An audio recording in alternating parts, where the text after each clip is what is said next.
마가복음 10장 1절로 12절인데 오늘 이혼에 대한 주의 법, 이혼에 대한 주의 가르침입니다. 어떤 분이 이혼 상담을 해서 제가 그냥 주의 법을 따르시면 됩니다 그랬거든요. 그 주의 법을, 주의 말씀, 주의 법을 따르시면 됩니다. 이렇게 같이 살면 다 죽는다 그러면 그거 모르겠고 하여튼 주의 법을 따르면 됩니다. 같이 살면 더 불행해지고 상관없고 그냥 주의 법을 따르면 됩니다. 그래요. 주의 말씀, 주의 법을 따르면 됩니다. 너무 싫고 마음에 안 들어도 자기를 부인하면 됩니다. 자기를 부인하고 자기 십자가를 지고 그런데 도저히 안 될 것 같습니다. 그러면 자기를 재단위에 그냥 올려놓으시죠. 그런단 말이죠. 그러면 이제 하는데 순종하는 사람도 물어요. 문제는 그러면 안 들을 거 상담을 왜 했어? 들으겠는데 그죠? 오늘 이혼에 대한 가르침인데 마가복음 10장 1절 12절인데 마가복음 10장 9절입니다. 마가복음 10장 9절 같이 있습니다. 그러므로 하나님께서 짝지어 주신 것을 사람이 나누지 못할지니라 하시니라. 이게 주님께서 바리새인들과 제자들이 바리새인들도 질문했고 제자들도 질문했어요. 근데 여기에 대한 주님의 답변입니다. 이게 주님의 답변인데 주님의 말씀, 주의 법입니다. 이혼에 대한 주의 법입니다. 자, 그럼 기도합시다. 오늘 이혼 상담 목사도 많고 말이죠. 가정 상담 목회도 한다 그러고 별거 가정 목회 무슨 목회 다 했는데 부부 상담 목회는 다 쓸데없는 소리입니다. 주의 말씀을 따르지 않는 이상 그건 다 쓸데없는 소리예요. 기도합시다.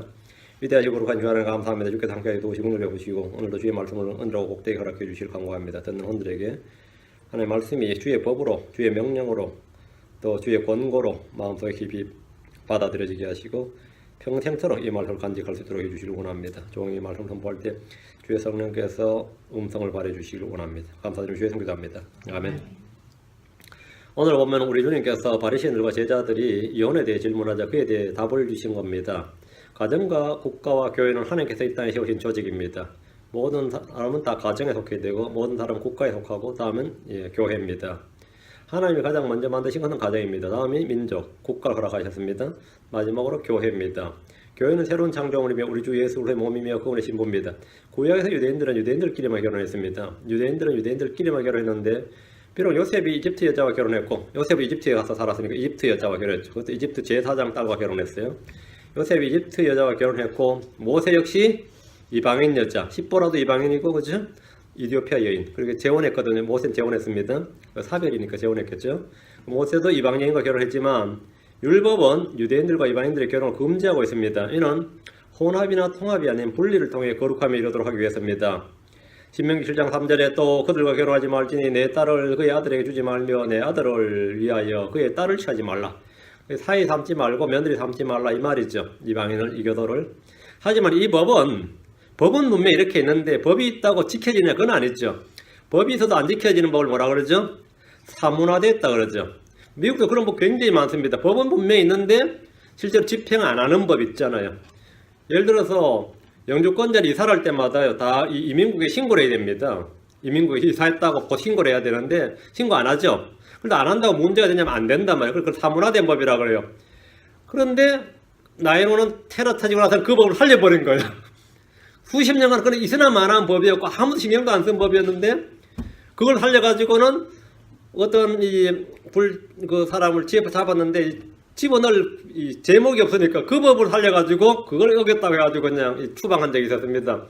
참 황당한 법인데 미국 법 중에서 그런 법 굉장히 많습니다. 법은 존재하지만 사문화된 법.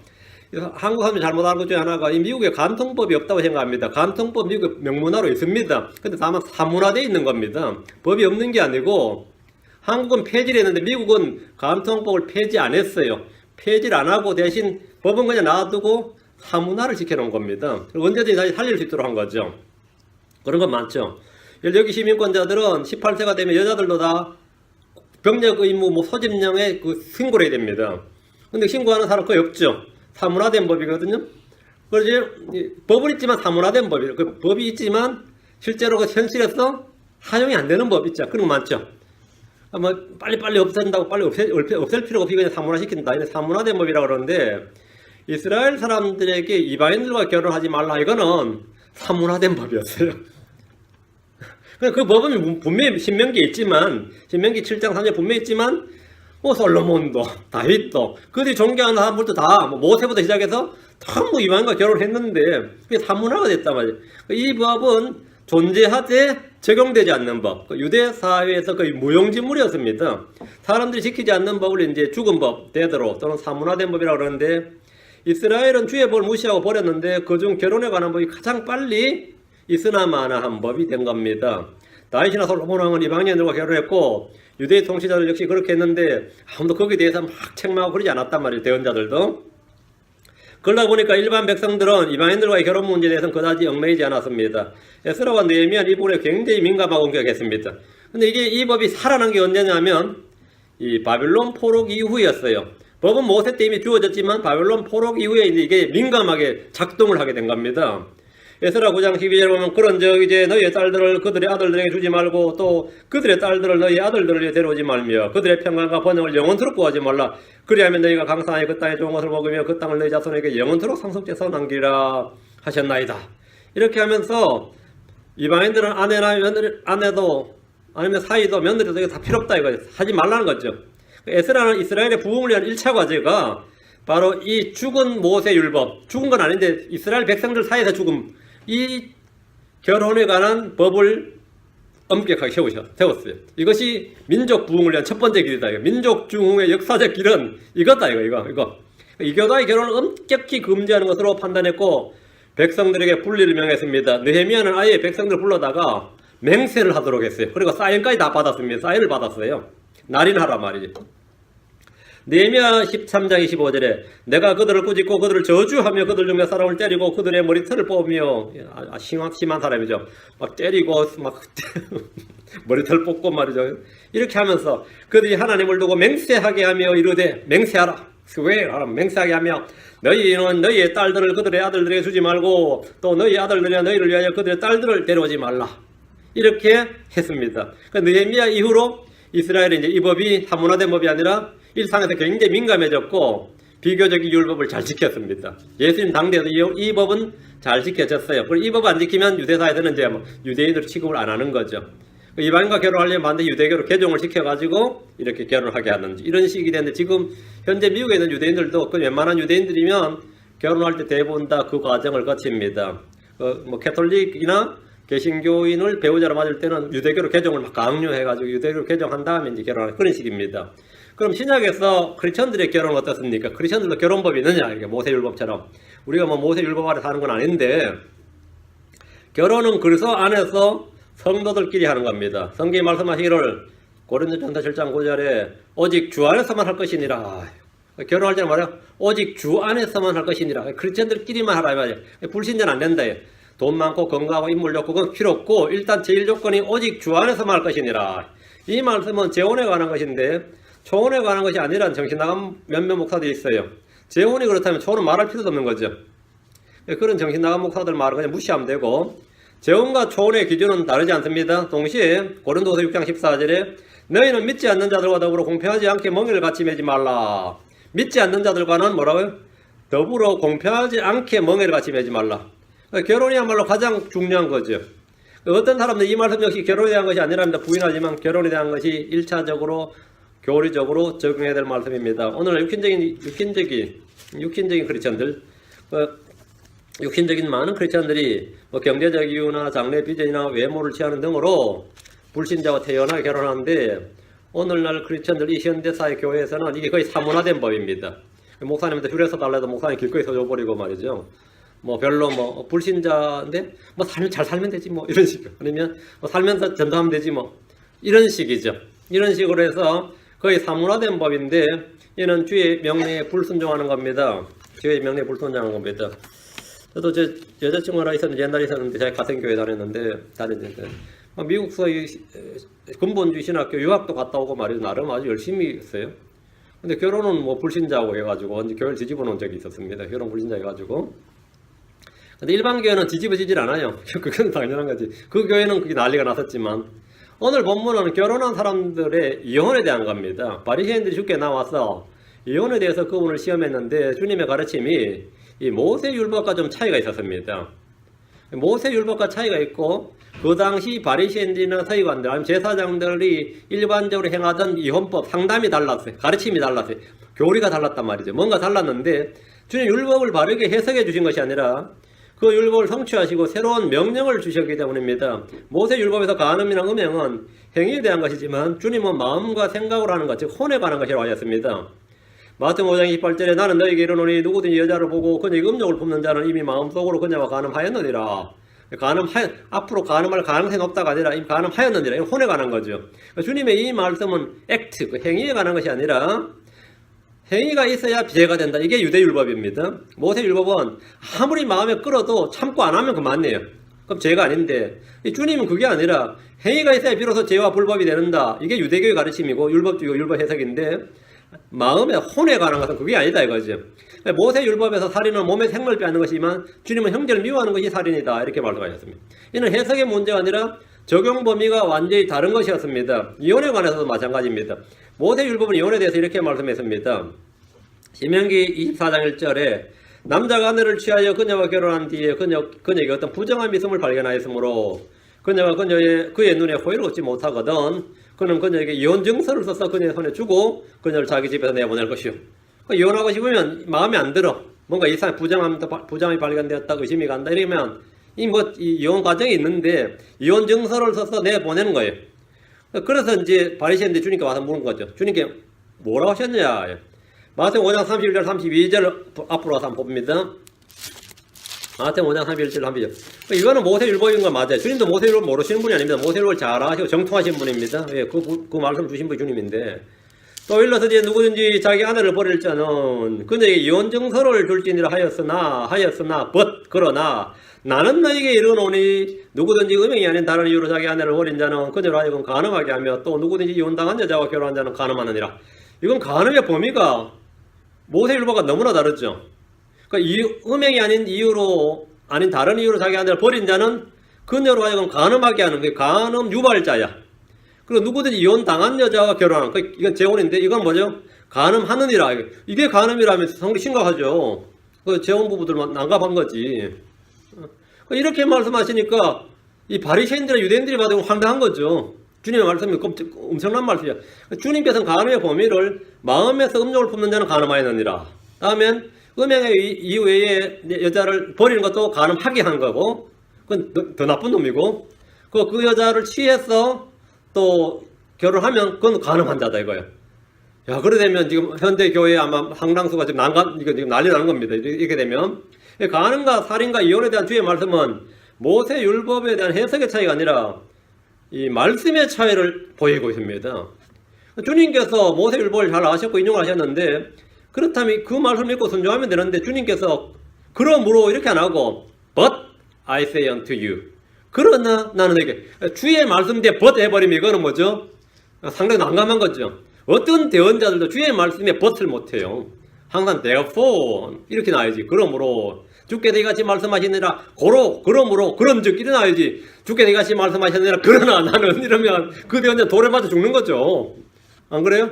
모세는 이같이 말하더나 그러나 나는 너에게 하면은 그 대언자는 맞아 죽어요. 돌에 맞아 죽습니다. 근데 예수님은 그러나 나는 너에게 말하노니 이랬단 말이죠. 그럼 이건 뭐죠? 예수님은 모세보다 더 위대한 자. 이분이 바로 하나님이 아니라면 감히 하나님의 말씀 뒤에 그러나 나는 이게 못합니다. 모세 율법은 연약함과 무익함, 부족함이 있었습니다. 히브리서에 보면 나와요. 그래서 주님께서 그걸 완전케 하셔야 되죠. 주님께서 완전케 하셔야 되니까 그러나 나는 너에게 이게 되는 거예요. 모세 율법이 음행을 한 게 그게 간음 맞아요. 그건 that's okay, that's it 까지 하고 그리고 나 그게 다가 아니고 주님께서 완전케 하신 게 뭐죠? 음욕을 품는 자마다 여인을 보고 음욕을 품는 자마다 그것도 간음하였느니라. 그러면 뭐 되죠? 이걸 폐지한 게 아니고 완전케 한 거죠. 그러니까 주님 그 뒤에 그러나 나는 너에게 살인하는 것도 살인 맞아요. 형제에게 미워하는 것도 그러나 나는 너에게 말하노니 범위를 넓혀준 거죠. 말씀을 더 해줬는데 그것이 말씀을 폐지한 게 아니라 율법을 폐기한 게 아니라 율법을 성취하고 완전케 하셨단 말이지. 그렇죠? 자, 본문 보겠습니다. 이혼도 마찬가지다 말입니다. 이혼은 그런데 정반대였다. 자, 본문 보겠습니다. 1절 마가복음 10장 1절 그분께서 거기서 일어나 요르단에 더 먼 쪽으로 유대지방에 들어가시니 갈릴리에서 유다까지는 말이죠. 샌프란시스코에서 LA까지 이런 식입니다. 요르단에 더 먼저 유대지방에 들어가시니 유대지방은 남쪽이에요. 들어가시니 사람들이 다시 그분께 모여들므로 그분께서 늘 하시던 대로 다시 그들을 가르치시더라. 유대 나사 주님이 이제 막 가르치신 거죠. 사마리아를 중심으로 갈릴리 지역은 북쪽이고 유대 지방은 남쪽입니다. 구약이나 복음서, 사도행전 같은 성경으로 할 때는 지도와 함께 보는 것이 매우 효율적입니다. 갈릴리에서 장소를 이동해서 유대 지방으로 들어갔다면 캘리포니아로 말하면 샌프란시스코, 산호세 정도에서 지금 LA로 온 겁니다. 그 정도. 완전히 북쪽과 남쪽 그 사이가 중부 지방이 사마리아예요. 그러니까 유대 지방에서 나오니까 사람들이 막 모여들었고 예수님은 모여든 사람들을 가르치시기 시작해요. 그분께서 늘 하시던 대로 그들을 가르치시더라. 다시 그들을 가르치시더라. 늘 하시던 대로 하니까 주님의 주 사역이 늘 뭐였던 거죠? 가르치는 거였다. 이거. 예수님의 사역은 사람들을 가르치는 것입니다. 하나님의 왕국과 그분의 의와 그리스도가 누구인지와 그분의 사역이 무엇인지 가르치셨습니다. 요한복음에는 그분이 백성들에게 무엇을 어떻게 가르쳤는지를 자세하게 장마다 나옵니다. 2절 바리새인들이 그분께 나와 그분을 시험하여 그분께 묻되 남자가 자기 아내를 버린 것이 율법에 맞나이까 하며 바리새인들은 모세오경을 외운 사람들이에요. 바리새인의 자격 요건이 뭐냐면 모세오경을 다 외워야 됩니다. 바울도 바리새인 출판인데 바울 사도 같은 사람은 모세오경을 다 외웠어요. 구약에서 바리새인들은 기본적으로 모세율법과 시편 정도는 외웠습니다. 모세율법과 시편 정도는 외웠어요. 근데 그분께 묻되 남자가 자기 아내를 버린 것이 율법에 맞나이까? 그래 네가 이 율법과 다르게 말하기만 해라 가만 안 둔다 이거죠. 예수님한테 지금 그게 시험하는 거거든요. 남자가 자기 아내를 버린 것이 율법에 맞나이까? 그럼 이런 게 맞다 이렇게 말해야죠. 바리새인은 주님께 나와서 하늘로부터는 표적을 구한 적이 있고 그러면서 주님을 시험했고 이번엔 요 문제로 주님을 시험했습니다. 이는 주님께서 음행이 아닌 다른 이유로 자기 아내를 버린 것이 간음하는 것이고 또 간음하게 하는 것이고 이혼한 여자, 버림받은 여자와 결혼한 자도 간음하는 것이라고 하셨기 때문입니다. 주의 말씀에 따르면 당시 장로들, 서기관들, 율법사들, 바리새인들이 가르쳤던 내용은 완전히 다른 겁니다. 완전히 잘못입니다. 그들은 나름 율법에 기록된 대로 가르쳤습니다. 이혼할 때는 아내에게 어떤 부정이 발견되었거나 또 남편에게 질투의 영이 임했을 때 질투의 영이 임했을 때 제사 앞에 데려가지고 말이죠. 하는 거 있거든요. 민수기 5장에 보면. 그럴 때 재판을 통해서 이혼한 방법이 있습니다. 그 이혼한 방법이 있어요. 자, 그런데 지금 하나님께서 결혼을 그럼 왜 하게 했느냐요? 결혼을 하나님께서 왜 결혼하게 하신 것 같아요? 하나님께서 사람을 이렇게 결혼하게 하신 것은 일단은 남자가 혼자 있는 것이 좋지 못하기 때문입니다. 주님이 아담을 지어놓고 다 보니까 남자가 혼자 있는 것이 홀로 있는 것이 좋지 못하니라. not good. 좋지 못하기 때문에 결혼하는 것이 좋다 이거예요. 혼자 사는 게 독히 좋은 거 아닙니다. 독히 무조건 좋지 못한 거예요. 편한지는 몰라도 굿은 아닙니다. 다음에 결혼을 왜 하냐면 음행하지 않게 사는 겁니다. 이건 좀 이상한 말 같은데 성경에 따르면 그래요.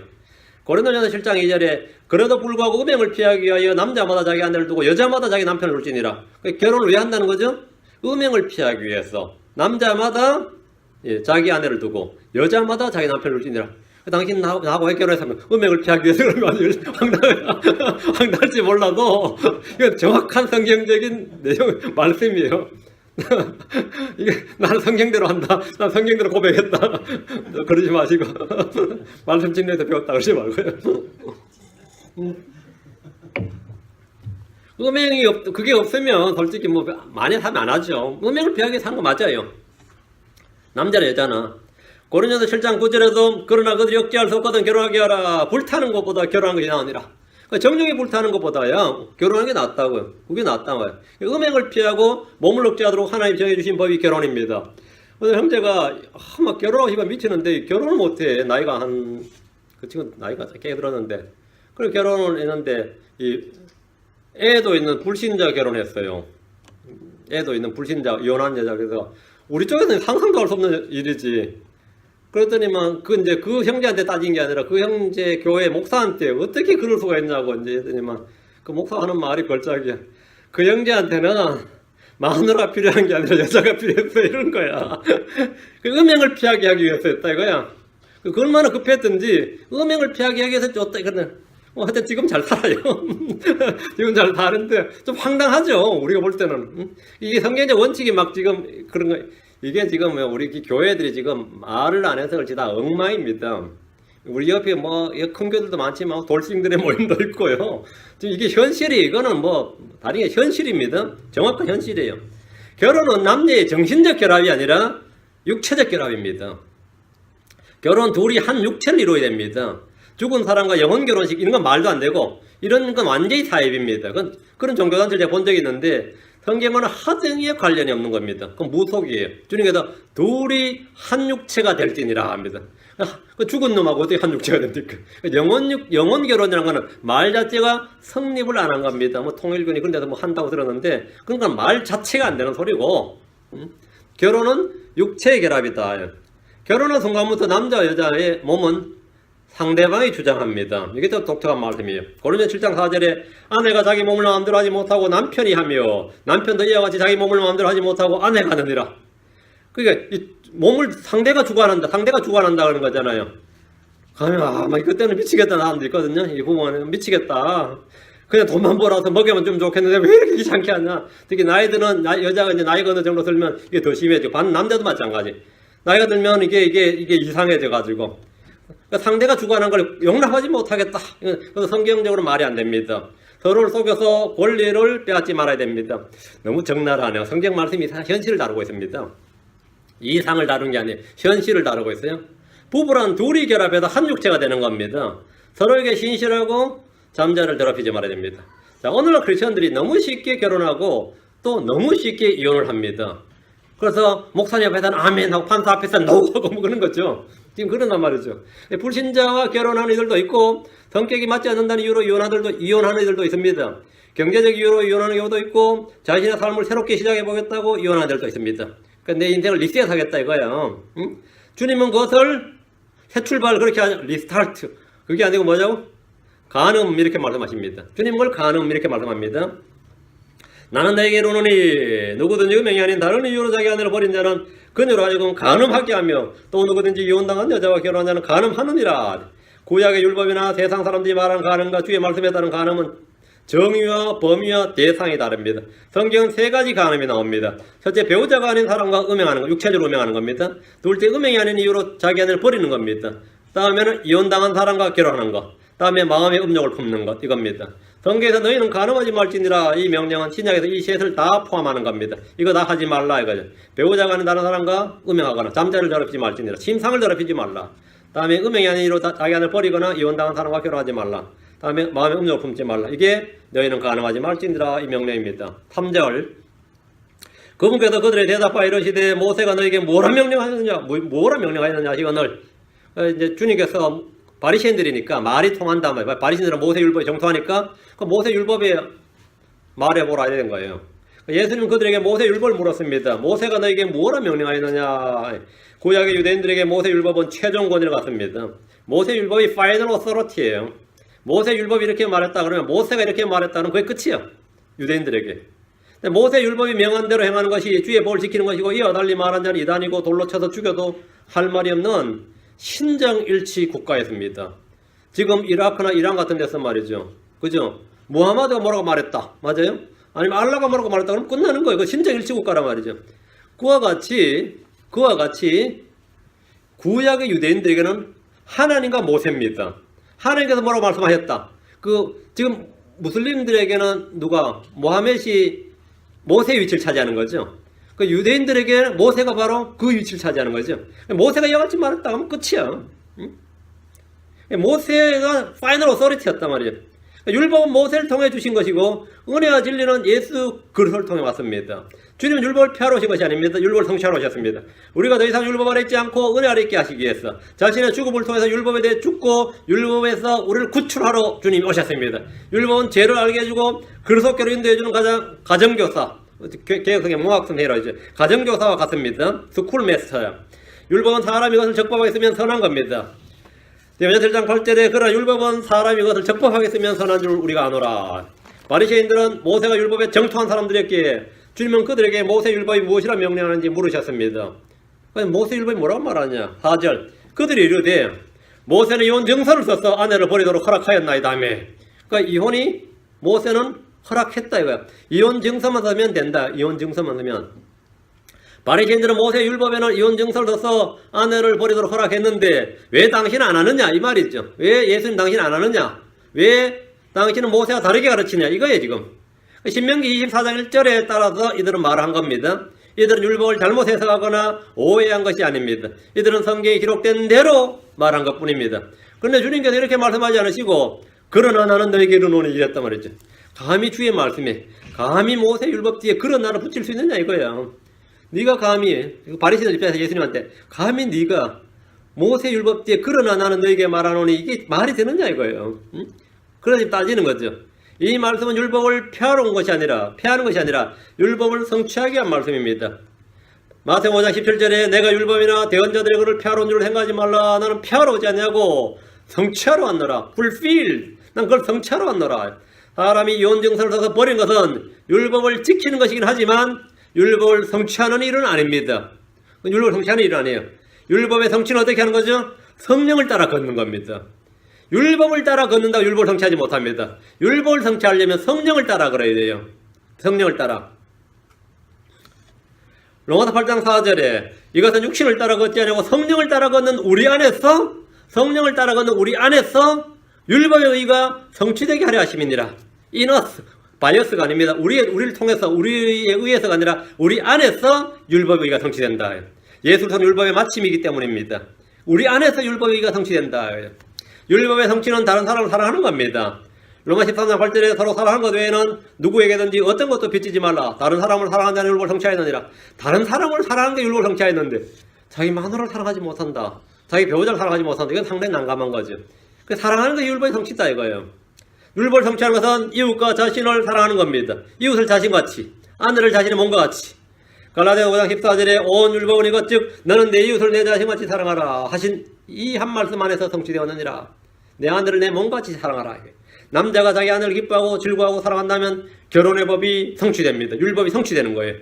아내는 자기 남편을 사랑하고 복종하면 결혼의 법이 성취됩니다. 사랑이 율법의 성취입니다. 성령을 따라 걷는다는 것은 성령의 선물이요 열매인 사랑으로 걷는 걸 말합니다. 그러면 율법이 성취가 되는 거예요. 이 말씀 안에 모든 율법이 다 간략하게 들어있고 이 말씀이 다 율법의 성취예요. 율법의 성취는 서로 남의 짐들을 지는 겁니다. 갈라디아 6장 2절에 너희는 서로 남의 짐들을 지라 그리하여 그리스도의 법을 성취하라. 남의 짐들을 지라요. 그리하여 그리스도의 법을 성취하라. 부부는 한 몸입니다. 5절입니다. 마가복음 10장 5절 예수님께서 그들이 응답하여 이르시되 너희 마음이 강팍함으로 그가 너에게 이 훈계를 기록하였거니와. 왜 이혼증서를 써서 이혼하게 했느냐?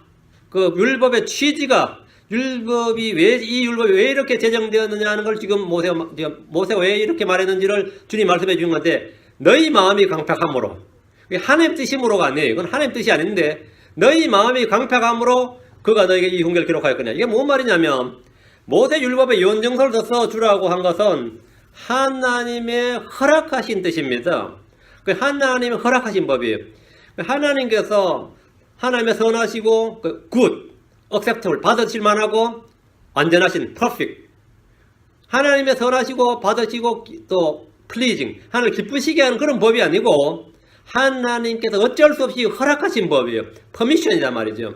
그러니까 이혼을 원천적으로 금지해버리면 이 유대 남자들이 마누라 살기 싫은데 도저히 살기 싫어. 미치겠어. 근데 율법이 이혼을 금지해버려. 원천적으로 금지해버려서. 그럼 어떻게 되죠? 마누라를 죽입니다. 그리고 사별했다 그런단 말이죠. 그래서 생명을 살인자가 되지 않도록 하기 위해서 아내를 몰래 죽이고 나서 사별이라고 주장할 것이 뻔하니까 많은 여인들이 죽임을 지도해도 모르게 죽는다 그런 거 있죠. 그렇게 사고로 죽든 뭐로 죽든 뭐 남한테 죽여달라 해서 뭐 청부로 죽든 간에 이렇게 되지 않도록 하기 위해서 주님이 차라리 그렇게 될 바에는 이혼증서를 줘서 내보내는 게 아내 생명을 구하는 길이란 말이에요. 그래서 너희에게 이 훈계를 기록하였거냐. 너희 마음이 강팍함으로 더 큰 죄 짓지 말라고 이걸 허락한 것이지 하나님께서 이혼을 허락한 게 아니다 말이에요. 주님께서 이혼증서를 써서 줌으로써 남편의 호의를 입지 못한 여자들을 남편의 호의를 입지 못하는 여자들의 생명을 보호해 주시기 위해서 주님께서 이렇게 하셨다는 거예요. 너희 마음이 강팍함으로. 사람이 싫어지면 어떻게 되죠? 미움이 생겨요. 미움이 계속 쌓이면 어되면 다음 살인이 일어납니다. 이건 뭐 순서입니다. 싫어지면 미워지고 미워지면 살인이 나요. 미움이 가면 그렇게 될 바에는 차라리 어떻게 하라고? 이혼증서를 써서 이혼하도록 해서 빨리 빨리 집에 내보내라. 곁에 있으면 죽는다 말이죠. 그 이혼하도록 그러다 이혼증서를 주도록 그렇게 이제 이 율법을 기록해 준 것이지 본래부터 그런 것은 아니었다. 마태복음 19장 8절에 그분께서 그들에게 이르시되 모세가 너희 마음이 강팍함으로 너희 아내를 버리도록 너희를 허락하였으나, 이건 허락이었어요. 이걸 허락하였으나 처음부터 그것은 그렇지 아니하였느니라. 처음부터 본래는 그게 아니다. 본래는 그게 아니다. 하나님 뜻은 그게 아니다. 처음부터 그것은 그렇지 아니하였느니라. 이혼을 허락하신 뜻이지 주님의 선하시고 받으시고 기뻐하시는 완전한 뜻이 아닙니다. 하나님께서 모세 율법에서 이혼 증서를 주어 이혼하게 한 것은 사람들의 완악함으로 인해 허락하신 뜻입니다. 내가 당신하고 같이 살면 또 두들겨 팰 것 같고, 또 두들겨 펴면 또 블리스가 와서 잡아가면 난 감옥 가서 내 죽는다. 응? 그러니까 이혼하자. 그러니까 어떻게 할 것 같아요? 그런데 나는 열만 받으면 그냥 주먹질이 나온다 이거야. 상습적으로 폭행범이야. 그러면 주변에 옆에서 싹 봐도 어떻게 돼요? 야, 둘이 이혼한 게 낫겠다. 괜히 이혼하고 같이 살다가 또 두들겨 패가지고 남편 감옥 가고 니는 두들겨 그래가지고 헤어지느니 차라리 합의 이혼해라. 옆에서 이렇게 그러면 할 수 있겠어요? 없겠어요? 할 수 있지. 안 그러세요? 이 사람은 그냥 마음에 그냥 술을 처먹는데 술 처먹고 나면 총질해야 된다. 빨리 이혼해라. 그런 거 할 수 있겠어요? 없겠어요? 현실적으로 아무리 음행 외에는 해도 그 목사도 자세히 들어보면 이혼하세요 할 만한 게 많이 있죠. 저도 이혼 상담 많이 했는데 제가 제일 처음 받은 이혼 상담이 뭐였냐면, 마누라 데려다가 저 어디 안 보, 자기 미국 지리 잘 안 돼. 거기 내다 버리면 아무도 모르는데. 근데 이 인간을 지금 경찰에 신고해야 돼, 말아야 돼. 지금 얼마나 고민했는지 몰라요. 이거 내가 신고 안 하고 있다. 진짜 일이 터졌을 때 나도 공범되는 거 아닌가. 내가 다 떨렸어요. 내가 죽여가지고 차 가지고 어디에 버리다 보면은 아무도 몰라요. 목사님 그러는데요. 아찔하죠. 이게 다 우리 교회에서 있었던 일이에요. 우리 교회에서 있었던 일입니다. 그냥 진짜 아찔하죠. 아찔합니다. 어떤 사람은 패죠. 어떤 사람은 집사 나가버리죠. 이거는 성경 보고 떠나서 이게 육신이에요. 이게 육신이고 이게 인간입니다. 그때는 믿음이고 크리스찬이고 다 쓸데없는 그거 다 헛소리입니다. 응? 다 헛소리예요. 근데 주님께서 너희 마음이 강팍함으로 돈만큼 적였어 말이죠. 지금 마누라 애 낳아가지고 병원비 가지고 주라고 줬더니 그 돈 들고 도박자로 튀는 놈도 있어요.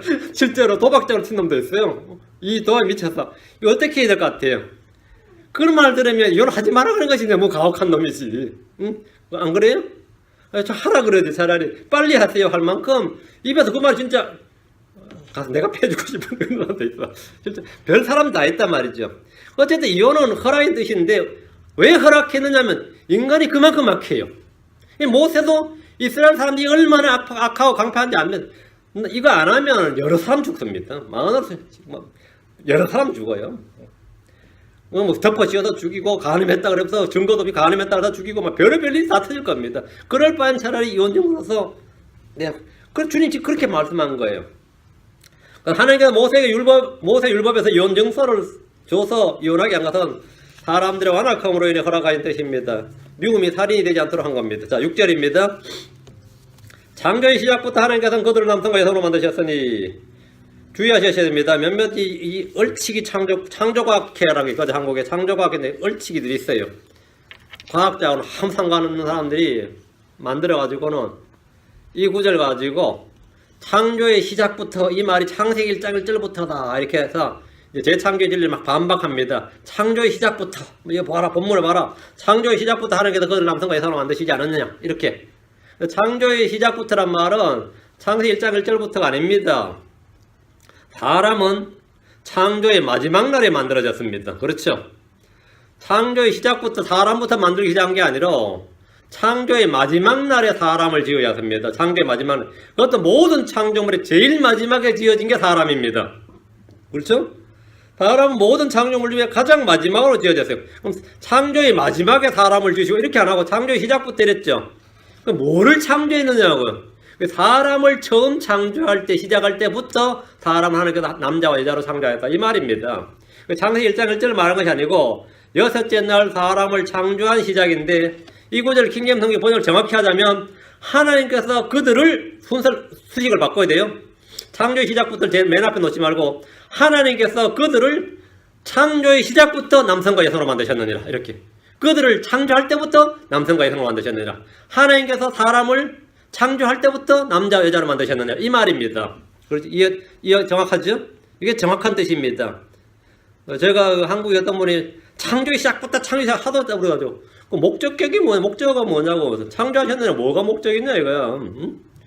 그 하나님께서 사람을 창조할 때 말이야, 창조의 처음부터 하나님 뭘로 만들었다고요? 남자와 남자, 여자와 여자 아니고 남자와 여자로 만드셨다고요. 그 다음에 이제 자식을 낳아서 남자도 나오고 아들도 나오고 딸도 나온 거지. 시작 창조에서는 어떻게 됐다고요? 남성과 여성으로 만드셨다 이 말입니다. 마가복음 10장 6절을 정확히 뭐냐면 하나님께서 그들을 창조의 시작부터 남성과 여성으로 만드셨느니라. 이게 킹제임스 버전이지. 처음에 사람을 창조하신 것이 아니라 사람을 처음 창조하실 때부터 이 말이면 사람을 처음 창조하실 때부터 남자와 여자로 만드셨느니라. 성경 스스로 본문을 해석해 주는데 창세기 1장 27절, 5장 1절 2절, 신명기 4장 32절, 세 구절입니다. 창세기 1장으로 합니다. 27절.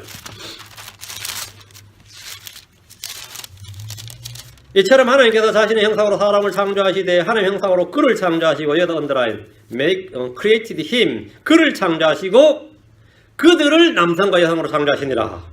그를 창조하셨다 다음에 뭐라고? 그들을 하고 나왔죠.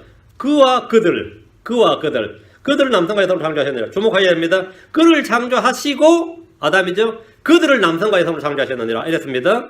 남자와 여자는 둘이 하나입니다. 둘이 하나예요. 창세기 5장 2절로 갑니다. 자, 유념해서 보셔야 됩니다. 그분께서 그들을 남성과 여성으로 창조하시고 그들을 창조하시던 날에, 여섯째 날이죠. 그분께서 그들의 복을 주시며 그들의 이름을 아담이라 부르시니라. 그의 이름을 아니고 누구 이름을요? 그들의 이름을 아담이라 부르시니라. 성경을 잘 읽으셔야 돼요. 정확히 읽으셔야 됩니다. 그의 이름을 아담이라 부르시니라가 아니라 그들의 이름을 아담이라 불렀습니다. 남자 여자 이름 둘 다 뭐였죠? 아담이요. 그 남자한테 이름이 뭐냐 그러면 아담, 여자한테 이름이 뭐냐 아담이에요. 그들의 이름을 아담이라 불렀느니라 했어요. 이게 지금 미국이나 이 서구권에 그대로 이어져서 미타윤, 미세스윤 이래 되는 겁니다.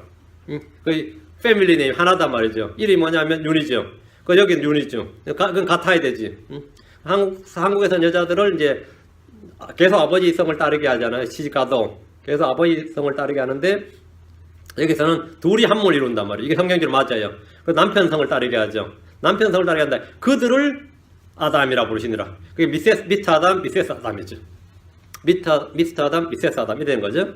그들을 창조하시던 날에라고 창조의 시작이 천지 만물에 관한 것이 아니라 여섯째 날 사람의 창조임을 분명히 밝히고 있습니다. 그들을 창조하시던 날에 이렇게 딱 성경이 딱 나오죠. 창세기 1장 1절이 아니다 그래요. 창세기 5장 2절이다 이 말이죠. 예, 자, 신명기 4장 32절 뒤로 왔습니다. 이제 내가 있기 전에 날들 곧 하나님께서 사람을 땅에 창조하신 날부터, 하나님께서 사람을 창조하신 날 언제죠? 여섯째 날이지. 하나님께서 사람을 땅에 창조하신 날부터 지금까지. 그리고 여기 창조의 시작이 언제라고 나오죠? 여섯째 날로 딱 나오잖아요. 지금까지 지나간 날들에 물어보라. 하늘 이 끝에서 저 끝까지 물어보라. 이런 큰 일이 있었느냐? 이런 일을 들은 적이 있었느냐? 하나님 가르쳐 줘도 말이죠. 뭐 성경을 좀 만졌다는 사람들조차도 이게 자꾸 창세기 1장을 째려고 싹 받아 우겨요. 이렇게 딱 성경이 나오잖아. 하나님께서 사람을 창조하시던 날 이렇게 딱 여섯째 날이잖아요. 첫째 날은 빛을 만드셨죠. 그렇죠. 여섯째 날에 사람을 만드셨다고. 이건 사람을 창조하시던, 창조 시작부터 할 때 창조 시작은 사람을 만드시던, 사람을 창조한 창조했던 그날 이 이야기죠. 성경을 제대로 정확히 읽는 게 중요합니다. 제가 가끔은 그래요. 히브리어 실력과 헬라 실력이 필요한 게 아니라 국어 실력이 좀 필요하다 그래요. 성경 공부하는데 국어 실력이 좀 필요해요. 국어가 안 된 사람 굉장히 많습니다. 국어가 안 된 사람. 하나님께서 사람을 땅 위에 창조하신 날부터 그들을 남성과 여성으로 창조하셨습니다. 주님은 남자와 남자, 여자와 여자를 만드신 것이 아닙니다. 사람을 창조할 시작부터 남성과 여성으로 만드셨습니다. 자, 이게 시작이에요. 이들은 결혼하는 거죠. 7절. 이런 까닭에 남자가 자기 아버지 어머니를 떠나 자기 아내와 연합하여, 아내와 연합합니다. 이 말씀 창세기 2장 24절에 나옵니다. 아담은 하나님이 지으신 여자를 보고 아담이 딱 보자마자 여자를 보고 하는 말이 있어요. 이는 이제 내 뼈 중에 뼈요 내 살 중에 살이라 그녀를 남자에게서 취하였으니 taken out of the man, 남자로부터 취하였으니 여자라 부르리라. 여자라, woman이죠. woman이어서 woman, W-O-M-A-N이죠. W-O는 라틴어로 전치사입니다. 접도 from이라는 뜻입니다. 그럼 woman은 뜻이 뭐죠? 그러면 from man입니다. 여자란 뜻은 from man. 여기 아담이 정확히 찍은 거죠. 그녀를 남자에서 취하였으니 뭐라고? 여자라 부리라. 남자에서 취하였으니 taken out of the man. out of the man. 이게 out of man 이게 뭐라고요? woman이라고. 그게 정확히 woman입니다. 근데 이제 한국에 주로 이제 가르치는 거는 어디에 가르치냐면 man 이래 가르쳐요. 은 이제 자궁인데 자궁 man with 자궁을 가진 남자 사람 그 여자다. man 또는 woman은 이제 그렇게 된 겁니다. 그렇게 된 겁니다.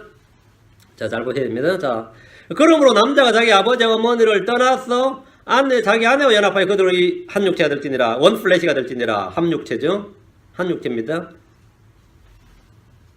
그 남자가 자기 아버지 엄마를 떠나서 자기 아내와 연합해 둘이 한 육체가 되는 것을 이제 결혼이라고 그러면 결혼은 정신적 결합이 아니고 몸의 결합입니다.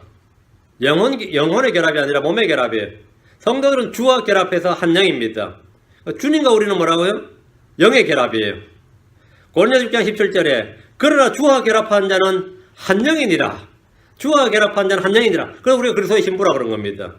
그러니까 육체적 결혼은 부부가 되는 거고 주와 결합, 교회와 그리스도의 관계는 뭐라고요? 부부죠. 그러나 주와 결합하는 자는 한 영이니라. 그 모든 크리스천들은 두 번 결혼하는 겁니다. 육체적 결혼해서 자기 아내가 있고 주와 결합해서 한 영이 되는 거죠. 그리스도와 교회는 신랑과 신부로 정한 상태의 결혼 관계입니다.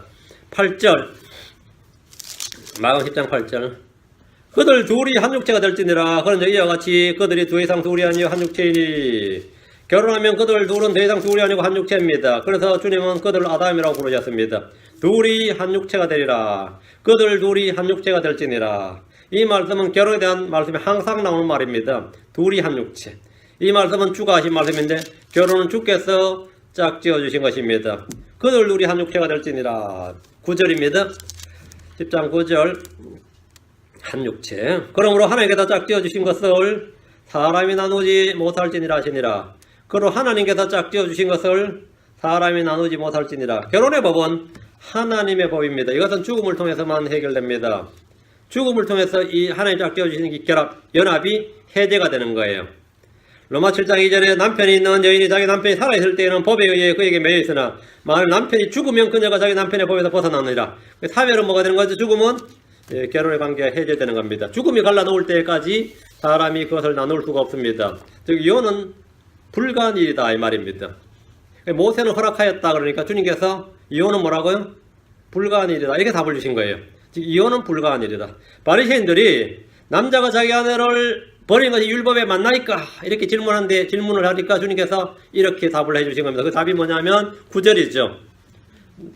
그러므로 하나님께서 짝지어 주신 것을 사람이 나누지 못할지니라 이렇게. 그래서 이제 웬만큼 이제 목사님들이 이제 결혼 줄여서 할 때는 이거 하거든요. 이 구절은 꼭 이제 한 번씩 말을 해줍니다. 말해주면 전부 다 아멘 하거든요. 그는 얼마 뒤에 뭐 목사님 상담 있어요 해놓고는 뭐 어쩌고 저쩌고 막 그러거든요. 아멘 안 했으면 모를까. 아멘 해놓고는 또 그런단 말이죠. 한 번 아멘은 영원한 아멘인데 그때는 또 노멘이 되나봐. 자, 우리는 그러면 결혼할 때 아내를 어떻게 해야 되느냐? 자기 아내를 즐겁게 할지니라. 현경이 나와요. 신명기 24장 5절에 사람이 새로이 아내를 취하였거든 전쟁에 나가지 말 것이요. 병력 면제입니다. 무슨 일이든지 그에게 맡기지 말 것이며 의무부하지 말고 오직 그는 한 해 동안 집에서 자유롭게 거하며 자기가 취한 아내를 즐겁게 할지니라. 결혼하면 군대도 유예해주고 면제해줬습니다. 한 해 동안. 주님은 가서 혼인한 사람은 한 해 동안 병역도 면제해주시고 뭐하라고요? 아내를 즐겁게 할지니라. 이렇게 이렇게 자기가 취한 아내를 즐겁게 할지니라 이렇게 말씀했습니다. 다음에 내가 젊을 때 취한 아내를 기뻐하라. 아내를 기뻐하라. 잠언 5장 18절에 내 셈이 복되게 하며 또 내가 젊을 때 취한 아내와 더불어 기뻐하라. 더불어 기뻐하라. 그게 이 부부관계로서는 서로 더불어 기뻐하는 관계입니다. 더불어 기뻐하는 관계. 더불어 짜증내지 말고 더불어 기뻐하라. 또 주께서는 혼인언약의 증인이십니다. 혼인언약의 증인이십니다. 말라기장 14절에 그럼에도 너희는 이르기를 어찌된 까닭이니까 하는도다. 그 까닭은 주께서 너와 내가 어려서 취한 아내 사이에 증인이 되셨기 때문이니라. 그러니까 주례사나 하객들만 증인이 아닙니다. 주님이 너와 내 아내 사이에 증인이 되셨다. 분명히 주님이 증인이 되셨다. 이거예요. 내가 그녀를 대적하며 배신하였으나 그녀는 여전히 내 짝이요 내 언약의 아내니라. 네가 아멘 하고 받아주는 아내다 이 말이죠. 주님은 혼인 언약의 증인이십니다. 우리가 아내를 버릴 수 없는 이유는 주례사나 하객들 때문이 아니라 주께서 증인이 되셨기 때문입니다. 이게 주님이 증인이 되셨기 때문입니다. 다음 아내를 대적하며 배신하지 말라. 말라기 장 15절에 그분께서 영의 여분이 있었을 그분께서 하나를 만들지 아니하셨느냐 어찌 하나만 만드셨느냐 이것은 그분께서 하나님을 따르는 씨를 구하고자 하심이라. 그러므로 너희 영을 조심하여 아무도 어려서 취한 아내를 대적하며 배신하지 말지니라. 어려서 그 청년기에 어려서 취한 아내를 대적하며 배신하지 말지니라. 대적하며 배신하지 말지니라. 이 중혼, 첩혼, 첩들이지 말라고요. 하나님께서 하나만 만들어 주었다 이거요. 하나만. 너희 영을 조심하여 아무도 어려서 취한 아내를 대적하며 배신하지 말지니라. 다음 자기 아내를 버리지 말지니라. 고린도서 7장 11절에 자기 아내를 버리지 말라. 자기 아내를 버린 것은 간음하게 하는 일입니다. 다음 자기 아내를 자기 몸같이 사랑하라고 했습니다. 에베소 5장 28절에 이와 같이 남자들도 마땅히 자기 아내를 자기 몸같이 사랑할지니 자기 아내를 사랑하는 자는 자기를 사랑하느니라. 자기 아내를 뭐라고요? 자기 몸같이 사랑할지니 자기 몸같이 사랑할지니 였습니다. 다음 자기 아내를 사랑하고 모질게 대하지 말라. 모질게 대하지 말라. 골로 3장 19절에 남편들아 너희 아내를 사랑하고 모질게 대하지 말라. 은근히 이게 가정에 어뷰즈가 많이 있어요. 이 뭐 욕하고 집안 욕하고 뭐 그런 거 많거든요. 한거 좀 그런 이 언어 폭력이 있는 사람도 있습니다. 그 모질게 대하지 말라고요. 모질게 대하지 말라. 그게 너희 아내를 사랑하고 모질게 대하지 말라. 학대하지 말고 모질게 대하지 말라. 주의 명령입니다. 주의 명령이에요. 자기 아내를 더 약한 그릇이고 생명의 은혜를 함께 상속받을 자로 여기고 존중하라. 이게 지금 아내에 대한 법이에요. 주님께서 아내에 대해 주신 법이 말씀이에요. 베드로전서 3장 7절에 남편들아 이와 같이 너희도 지식에 따라 그들과 동거하고 아내를 더 약한 그릇이요 또 생명의 은혜를 함께 상속받을 자로 여기고 존중하라. 그리하여 너희 기도가 방해를 받지 아니하리라. 존중하고 약한 것을 여기고 상속받을 자를 여기고 존중하라. 존중하라. 아내를 존중하라 말이에요. 그 영적 생활을 위한 것이다. 그러니까 주님께서 이 아내에 대해 주신 명령이 남편들에게 아내를 어떻게 해야 되는지 주신 명령이 1, 2, 3, 4, 5, 6, 7, 8 8가지가 되네요. 그러니까 이 법을 따라서 살라는 거죠. 이 법을 따라서. 근데 뭐 목사님들도 이혼한 사람 많아요. 3번 이혼한 사람도 있어요. 목사님들 중에서. 이거 뭐 어떻게 설교할지 모르겠지만 어쨌든 간에 많아요. 실제로. 근데 실제 뭐 현실이 그런데 뭐 10절입니다. 다시 마감 10장 10절. 주의 법에 순종해야 됩니다. 집에서 그분의 제자들이 다시 같은 문제에 대하여 그분께 여쭈니 이제 바리새인들의 질문은 다 끝났고 제자들도 들어보니까 뭔가 좀 심쩍어. 제자들이 율법과 너무 다른 거죠. 자기들이 배운 거가 아는 것과 너무 다르단 말이죠. 바리새인들이 주신 주님의 답변을 들은 제자들은 진짜 뭐 시원하다, 명쾌하다, 깨끗하게 풀렸다 이러면 좋은데 뭔가 풀리지 않았던지라 집에 들어와서 주님께 다시 물었어요. 같은 질문을 다시 질문했는데 제자들 역시 이 문제는 명쾌하지 않았던 겁니다. 모세율법에 따르면 이혼은 가능한 문제인데 우리 집안에 누구도 그랬고 뭐 우리 조상 중에 누구도 그랬고 그렇죠. 뭐 여러 이런 일이 많은데 지금 주님 말씀에 따르면 난감하게 됐단 말이죠. 모세율법에 따르면 이혼은 가능한 문제인데 주님은 지금 불가하다고 말씀한 겁니다. 사람들은 이혼을 결심할 때 이런저런 핑계와 변명을 만들어요. 성격 차이니 가치관 차이니 경제적 이유나 더 나은 삶의 비전을 위해서 지금 행복하지 않아서 더 이상 서로에게 불행을 주지 않겠어 새로운 시작을 위해서 등등으로 처음부터 당신은 하나님이 맺어준 짝이 아니야. 이것도 변명이 됩니다. 이런 식으로. 그래서 본래부터 하나님이 정해준 배필이 아니었다. 이렇게 해서 처음엔 실수였고 실패했기에 새롭게 시작해보자는 것은 이혼 사유가 아닙니다. 하나님께서 나를 위해 따로 정해두신 짝을 찾자는 것은 더욱 말이 되지 않습니다. 지금 사는 사람이 정해둔 짝이에요. 자, 성경적인 이혼 사유는 첫째가 음행입니다. 음행의 연고 외에는 했으니까 음행이고, 둘째가 사별입니다. 그건 자연이혼이고요. 셋째는 신앙적인 이유로 버림받는 경우입니다. 신앙적인 이유로 버림받는 경우입니다. 요거는 가능합니다. 고린도전서 7장 15절에 그러나 믿지 않는 자가 떠나거든 떠나게 하라. 그럼 붙잡지 말라고요. 그건 이혼이죠.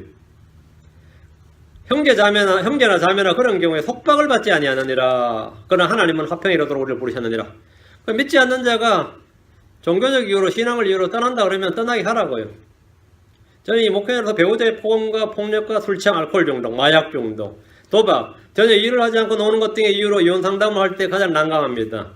이혼하지 말고 감당하러 하기에는 너무 가혹하고 이혼하러 하기에는 성경과 좀 맞지 않기 때문입니다. 같은 크리스천이면 어떻게 하느냐면 같은 크리스천이면 상관없어요. 이런 죄로 회개하고 돌이키면 됩니다. 같이 죄를 자백하고 회개하고 돌이키면 돼요. 그럼 남편 아내한테 내가 이제부터 사랑하고 네가 너를 존중하고 더 약한 걸로 여기며 그렇게 할게 하고 그러면 이제부터 내가 전적으로 서렌더 할게 서미션 할게 하면 끝나요. 그러면 그 문제는 깨끗하게 해결되고 크리스천이 아니라면 한쪽이 크리스천이 아니라면 성경적 원칙을 물을 필요가 없습니다. 그거는 성경적 한쪽이 크리스천이 아니라면 떠나면 떠나게 나는 겁니다. 반면에 성경적 원칙대로해서 먼저 이혼을 요구할 수는 없습니다. 이 크리스천인 사람이 불신자인 배우자한테 난 못 살겠다 이혼하자 그건 안 돼요. 반대는 됩니다. 우리는 교회에서 이혼을 방조하거나 조장하는 사역을 해서는 안 됩니다. 그렇다고 마찬가지로 간음을 조장해서도 안 됩니다. 간음을 방조하거나 조장해서도 안 됩니다. 뭐 지금 살고 있는 사람들은 잘 살라 그래야지. 당연히 잘 살라 그래야지 뭐 따질 필요 없고 살고 있는 사람한테는 뭐 지금 잘 살고 있는 사람한테는 그렇고 앞으로 그렇지 않은 사람들 말하는 겁니다. 11절 12절 마가복음 10장 11절 12절 그분께서 그들에게 이르시되 누구든지 자기 아내를 버리고 다른 여자와 결혼하는 자는 그녀를 대적하여 간음하며 또 여자가 자기 남편을 버리고 다른 남자와 결혼하면 간음하느니라 하시니라. 엄청난 말씀이죠. 제자들의 질문에 주님은 간명하게 답을 주신 겁니다. 누구든지 자기 아내를 버리고 다른 여자와 결혼하는 자는 그녀를 대적하며 간음하게 하는 겁니다. 여자가 자기 남편을 버리고 다른 남자와 결혼하면 간음하는 겁니다. 이런 원칙은 지금 거의 지켜지지 않습니다. 불신자가 살고 있는 경우라도 신앙적인 이유로 자기 아내 남편을 버린 것은 불가합니다. 주님께서 고린도전서 7장 10절에 결혼한 자들에게 내가 명령하노니 명령하는 내가 아니라 주시니라. 주께서 뭐라고 명령하셨나? 아내는 자기 남편을 떠나지 말라. 아내는 자기 남편을 떠나지 말라. 남편은 또한 남편도 자기 아내를 버리지 말라. 가장 좋은 것은 같이 사는 겁니다. 이상으로 우리는 주님께서 이혼에 대해서 주신 말씀을 좀 살펴봤습니다. 이혼에 대해서. 이것은 우리 일상생활에 굉장히 중요합니다. 지역교회의 기초는, 이 지역교회의 기초는 건전한 가정입니다. 건강한 가정이 없으면 건강한, 건전한 지역교회가 성립하지 않습니다. 여기 온 교회 성도들 전부 다 이혼하고 전부 다 막 하면은, 뭐 우리가 물론 이 목사가 잘 위로해주고 해야 되는 건 맞는데, 이 교회 꼴은 잘 안 나요. 건강한 가정이 굉장히 중요합니다. 그런데 부득이 뭐 어떻게 했다 하면 그건 회개하고 이후로는 영적으로 잘 살아야 됩니다. 그것이 거기서도 뭔가 교훈을 받고 충분히 회개했으면 모든 게 합력하여 선을 이루도록 충분히 그 다음부터 잘 살면 됩니다. 그걸 가지고 누가 계속 물고 늘어지거나 정죄하지 않습니다. 교회에서 아무도 그렇게 하지 않습니다. 여러분 이 주의 말씀이 이렇구나. 우리가 주의 말씀에 비하면 참 우리가 기준에 많이 떨어져 있구나. 이걸 우리가 알 수 있는 거죠. 그렇게 되면 우리는 지금 주의 말씀의 이 교훈의 틀에 우리가 맞춰야겠구나. 이렇게 가치관을 확립하는 겁니다. 가치관이 확립돼야 죄를 안 지어요. 이 가치관이 확립되지 않으면 조금만 문제 터지면 니 나하고 살기 싫냐 뭐 이런 것도 말라. 그래 그만 살잔 말이냐 이렇게 나오거든요. 요즘은 특히 이 가정이 해체되는 시대. 교회 내에서 굉장히 많습니다. 교회 내에서 굉장히 가정이 많이 해체된 시대인데 이런 성경의 원칙을 분명하게 확고하게 해두셔야 됩니다. 자, 기도합시다. 위대하게 오르간 주하는 감사합니다. 함께 도우시고 그녀를 베풀어 주셔서 주의 말씀을 은혜롭고 복되게 허락해 주십시오. 이 시간 주신 말씀을 저희가 마음에 확고하게 더 뿌리 내리도록 인도해 주시길 간구합니다. 아버지 하나님 은혜 베풀어 주십시오. 감사드리는 주의 성도합니다. 아멘. 네, 마치겠습니다.